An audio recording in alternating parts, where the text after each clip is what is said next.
வணக்கம். இன்றைய மாவட்ட செய்திகள். மதுரை மாவட்டம் செல்லம்பட்டி அருகே சங்கம்பட்டியில் பட்டியலின சிறுவன் தாக்கப்பட்ட சம்பவம் தொடர்பாக அந்த கிராமத்திற்கு செல்ல முயன்ற பாரதிய ஃபார்வர்ட் பிளாக் தலைவர் முருகன்ஜி உள்ளிட்டோரை உசிலம்பட்டி போலீஸ் டிஎஸ்பி செந்தில்குமார் தலைமையிலான போலீசார் தடுத்து நிறுத்தினர். உரிய அனுமதி பெற்று செல்ல வேண்டும் என அறிவுறுத்தினர்.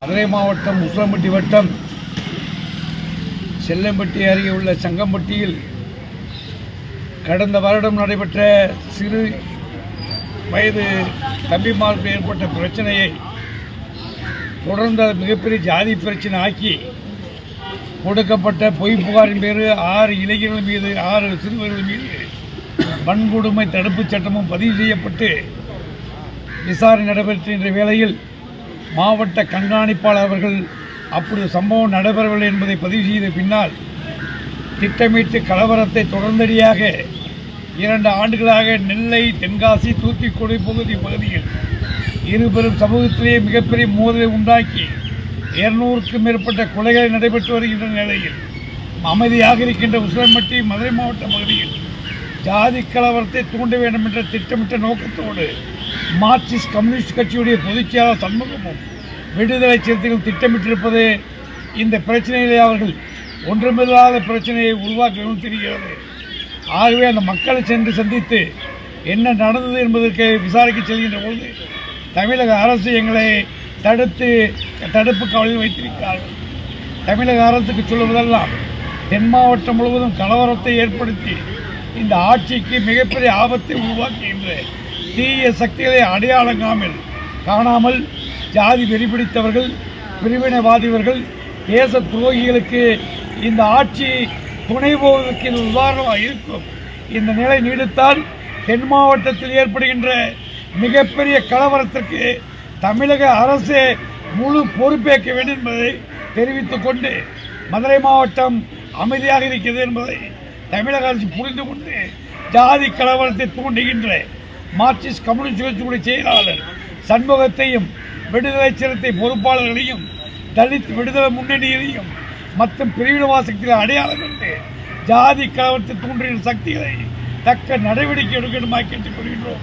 வெகு விரைவில் அனைத்து அரசியல் கட்சி பிரிவுகளை ஒன்றிணைந்து கலவரம் ஏற்படும் பகுதிகளுக்கு சென்று உண்மை நிலையை நாங்கள் கண்டறிவோம் என்பதை அரசுக்கு தெரிவித்துக் கொள்கின்றோம். காவல்துறையால் தடுத்து நிறுத்தப்பட்டிருக்கின்ற நாங்கள் முறைப்படி அனுமதி பெற்று அந்த சங்கம்பட்டிக்கு செல்வோம் என்பதை உறுதியளிக்கின்றேன். கோவை மாவட்டம் தோண்டைமலை கிராமத்தை சேர்ந்தவர் சதீஷ்குமார் இரவு நண்பருடன் 2வீலரில் வீடு திரும்பினார். தோண்டைமலை வனச்சாலையில் சென்றபோது வனப்பகுதியில் இருந்து வெளியேறிய ஒற்றை காட்டு யானை 2வீலரில் வந்தவர்களை துரத்தியது. அப்போது 2வீலரின் பின்னால் அமர்ந்திருந்த சதீஷ்குமார் நிலை தடுமாறி கீழே விழுந்தார். அவரை விரட்டிய காட்டு யானை அவரது வயிற்றில் குத்தியதில் பலத்த காயமடைந்தார். நண்பர்கள் யானையை சப்தம் போட்டு விரட்டிவிட்டு சதீஷ்குமாரை கோவை அரசு ஹாஸ்பிட்டலுக்கு அனுப்பி வைத்தனர். காரமடை வனத்துறையினர் விசாரிக்கின்றனர். கள்ளக்குறிச்சி பகுதியில் கருவில் இருக்கும் குழந்தை ஆணா பெண்ணா என கண்டறியும் நடமாடும் ஸ்கேன் சென்டர் செயல்படுவதாக தமிழ்நாடு சுகாதார மற்றும் குடும்ப நலத்துறைக்கு ரகசிய தகவல் கிடைத்தது. ஸ்பாட்டிற்கு விரைந்த சுகாதார இணை இயக்குநர் சாந்தி மற்றும் குடும்ப நலத்துறை மருத்துவர் செந்தில் மேனன் தலைமையிலான குழு ஆய்வு செய்தனர். ரஞ்சித் குமார் மற்றும் சந்திரன் நடமாடும் ஸ்கேன் சென்டர் நடத்தி வந்தது உறுதியானது. ரஞ்சித் குமாரிடமிருந்து ஸ்கேன் மிஷின் மற்றும் கருக்கலைப்பு மாத்திரைகள் பறிமுதல் செய்யப்பட்டன. கருவில் இருக்கும் குழந்தையின் பாலினத்தை சட்டவிரோதமாக ஸ்கேன் செய்த விவகாரத்தில் தர்மபுரியில் ஏற்கனவே ரஞ்சித் குமார் கைது செய்யப்பட்டவர் என்பது குறிப்பிடத்தக்கது. தற்போது ஜாமீனில் வந்த ரஞ்சித் குமார் கள்ளக்குறிச்சியில் மீண்டும் நடமாடும் ஸ்கேன் சென்டர் நடத்தி கைதாகியுள்ளார். தப்பி ஓடிய சந்திரனை போலீசார் தேடுகின்றனர். சேலம் டு ஏற்காடு செல்லும் மலைப்பாதையில் 20 கொண்டை ஊசி வளைவுகள் உள்ளன. இதில் அடிக்கடி விபத்து ஏற்படுத்தும் சில ஆபத்தான வளைவுகளும் அடக்கம். விபத்து ஏற்படும் போது சாலையோர தடுப்பு சுவரை இடித்துக் கொண்டு வாகனங்கள் ஆழமான பகுதியில் விழுந்து உயிரிழப்புகள் ஏற்படுகிறது. இதை தடுக்கும் வகையில் ஏகாடு மலைப்பாதையில் நெடுஞ்சாலைத்துறை சார்பில் ரப்பர் ரோலர் கேஸ் பேரிகார்ட் அமைக்கும் பணிகள் நடக்கிறது. இதை சுற்றுலா அமைச்சர் ராஜேந்திரன் ஆய்வு செய்தார்.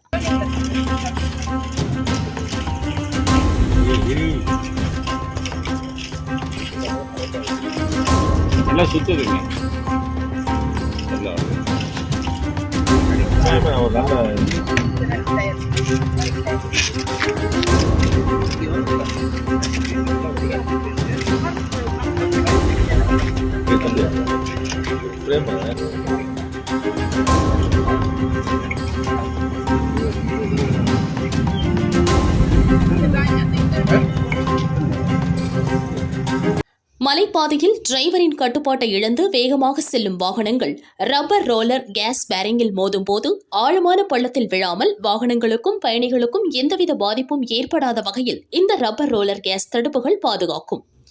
முன்னதாக மலைப்பாதையில் நடைபெற்று வரும் சாலை சீரமைப்பு பணிகளை அமைச்சர் ஆய்வு செய்தார். சாலையில் போடப்பட்டு வரும் தார் சாலை தரமாக போடப்பட்டுள்ளதா என கம்பியை வைத்து ரோட்டில் குத்தி ஆய்வு செய்தார்.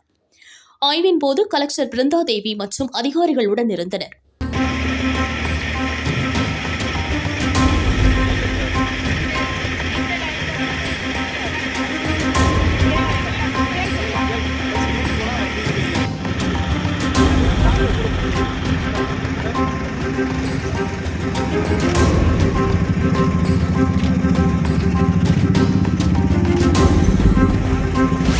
திருச்சி மணப்பாறை சிப்காட் வளாகத்தில் ஜனவரி 28 ஜம்பூரி எனப்படும் சாரணர் சாரணியர் வெள்ளி விழா நடக்கிறது. இதை பள்ளி கல்வி அமைச்சர் மகேஷ் ஆய்வு செய்தார். ஒரு வாரம் நடக்கும் நிகழ்ச்சியில் தினமும் காலை 6 மணி முதல் இரவு 9 மணி வரை அனைத்து நிகழ்வுகளிலும் சாரண சாரணியர் பங்கேற்க உள்ளனர். இதற்காக 2500க்கும் மேற்பட்ட சிறப்பு கூடாரங்கள் அமைக்கப்பட்டுள்ளன. மருத்துவம் மற்றும் சுகாதார வளாகம் உள்ளிட்ட அடிப்படை வசதிகள் செய்யப்பட்டுள்ளது.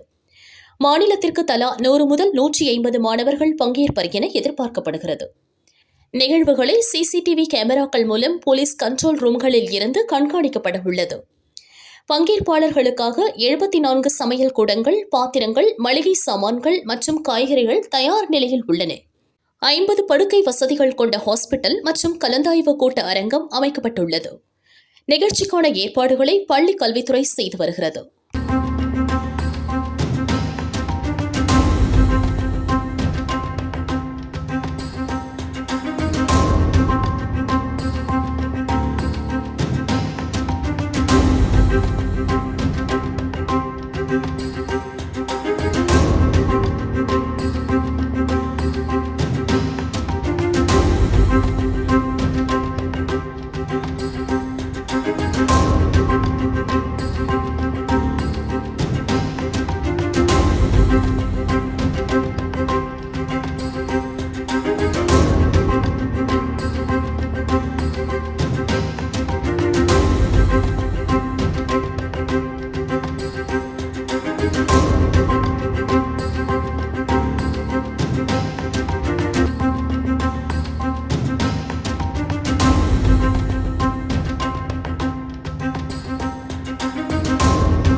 கோவை தெற்கு மாவட்ட பாஜ தலைவராக சந்திரசேகர் நியமிக்கப்பட்டார். இதற்கு சிலர் எதிர்ப்பு தெரிவித்து கிணத்துக்கடவு மற்றும் பொள்ளாச்சி பகுதிகளில் கண்டன போஸ்டர் ஒட்டினர்.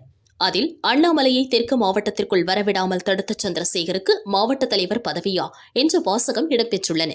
விசாரணையில் பாஜவை சேர்ந்த நடராஜன் என்பவர் போஸ்டர் ஒட்டியதாக நிர்வாகிகள் தெரிவித்தனர். அவரிடம் விசாரணை நடக்கிறது.